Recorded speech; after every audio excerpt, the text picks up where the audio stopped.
Le point de départ, c'est autour de l'objet. Toujours. Et d'ailleurs, c'est ce qui m'anime aujourd'hui dans l'architecture d'intérieur. La spatialité, c'est une chose, la boîte, c'est une chose, mais mon obsession n'est pas là-dedans.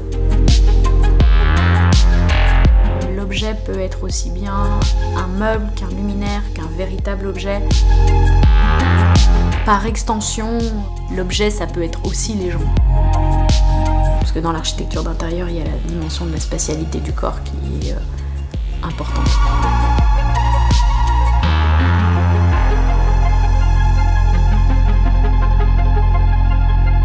Je m'appelle Émilie Bonaventure. Je suis décorateur scénographe.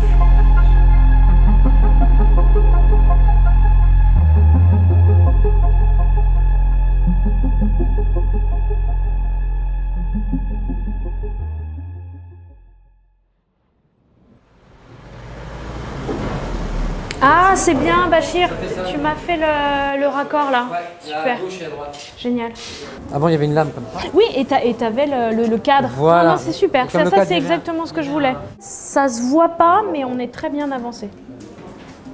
Le métier de décorateur scénographe, c'est le métier de quelqu'un qui a la passion de vouloir rendre les choses plus belles pour le quotidien d'autres gens, que ce soit le quotidien sur leur lieu de vie ou dans leur espace professionnel.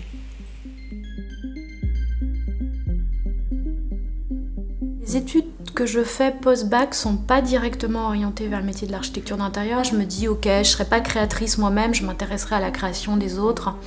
Et à ce moment-là, m'apparaît l'envie de devenir historienne de l'art. Et je développe une spécialité pour les arts décoratifs du XXe siècle qui, chemin faisant, m'amène de plus en plus vers le métier que je fais aujourd'hui.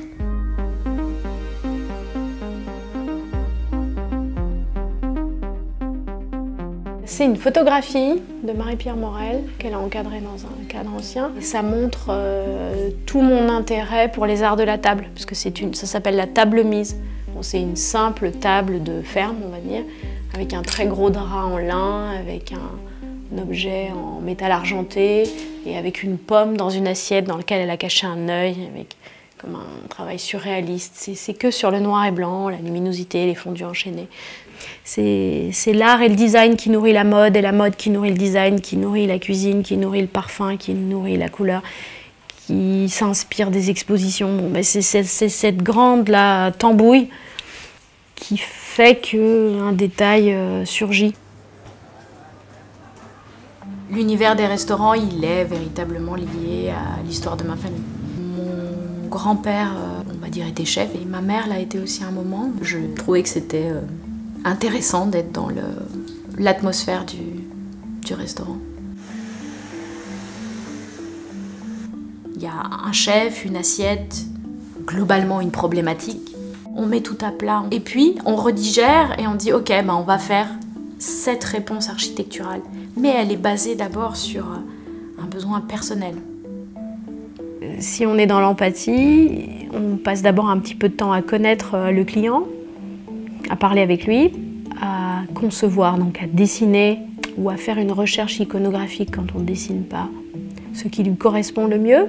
Puis on transmet à une équipe, à un studio, la phase de dessin.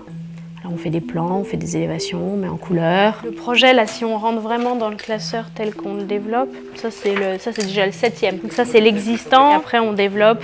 Ça c'est le parquet en miroir, les plans d'exécution des tables, les banquettes. Ensuite il y a une autre phase qui va être de l'animation textile ou des matériaux. Alors on fait des boîtes, des planches, des tables.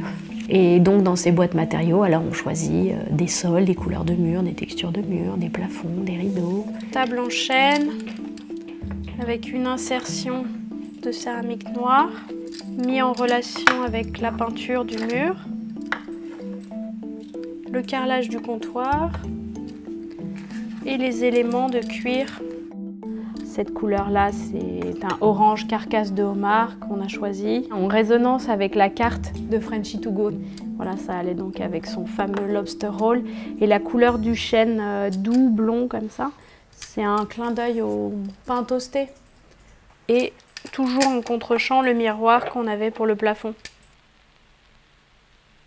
Puis après, il y a la phase de mise en œuvre. Et donc, du terrain ou de l'assistance à la présence sur le terrain. C'est un métier où on est énormément entouré de gens qui produisent les idées. On ne peut pas véritablement les réaliser par nous-mêmes. Donc c'est quand même un métier de troupe. Il faut aimer être au contact des autres. Voilà, ça se passe comme ça.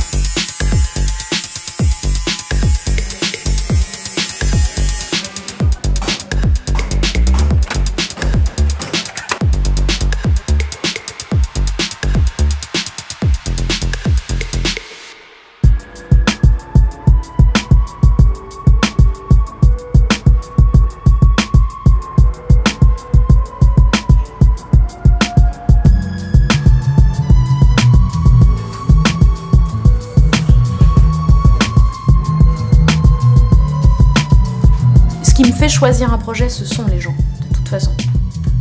C'est extrêmement important d'avoir, je pense, des valeurs en commun, une connivence.